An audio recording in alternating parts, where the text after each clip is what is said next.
Senator Nancy Binay, Engineer Alcantara collected 15% commitment or about 37 million which was turned over to me and which I then delivered to Senator Binay at a house in Quezon City. In this affidavit, I shall mention my personal knowledge regarding Senator Chis Escudero.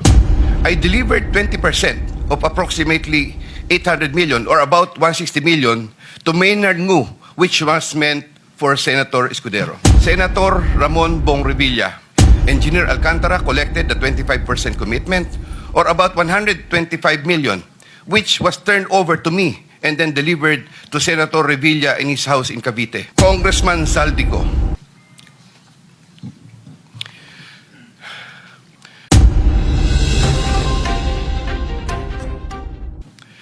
my personal knowledge regarding Congressman Saldico are set out as follows.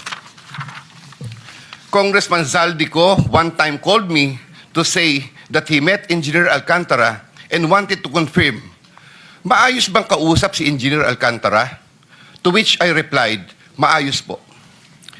Engineer Alcantara then told me that Kong Saldico was asking for a 25% commission, and out of that amount, 2% was to be shared equally between Engineer Alcantara and myself. In his exact words, "Boss, hati na tayo sa 2%. Furthermore, Engineer Alcantara would tell me every time that he made deliveries of cash to Congressman Zaldico in compliance with his commitment to Congressman Zaldico. In this affidavit, I shall mention my personal knowledge regarding Senator Chis Escudero as follows. Maynard Ngu and I are close friends and we go years back. He is also a close friend and campaign contributor of Senator Chis Escudero. Maynard Ngu asked me to submit a list of projects. I personally submitted a list of projects to Maynard Ngu, and some of the items therein pertaining to Valenzuela and Marinduque projects were subsequently included in the General Appropriations Act. A copy of the list of Valenzuela and Marinduque projects is here to attach to this affidavit as Annex A. When I gave him the list and in relation to the commitment, I asked him, "Boss, paano to?"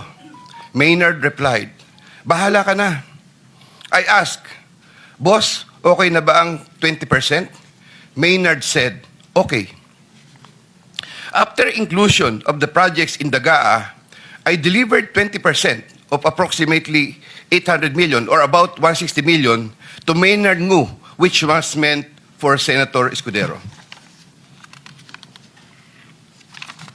Finally, I would like to add that deliveries of cash were personally made to me, by me, to Maynard Ngu at his office in Manila. My statements hereunder are based on personal knowledge and direct interactions with the personalities involved with great risk to my safety and that of my family members. I confirm the following. Senator Ramon Bong Revilla. Sometime in the year 2024, Senator Revilla and I met where I gave him a list of projects given to me by Engineer Alcantara. Senator Revilla asked for a commitment, which I suggested. Then he approved at 25% of the total amount of the projects indicated in the list here to attach as Annex C. I relayed the 25% commitment to Engineer Alcantara and told him that Senator Revilla will appreciate additional contributions for his senatorial re-election bid. Engineer Alcantara collected the 25% commitment or about 125 million, which was turned over to me and then delivered to Senator Revilla in his house in Cavite.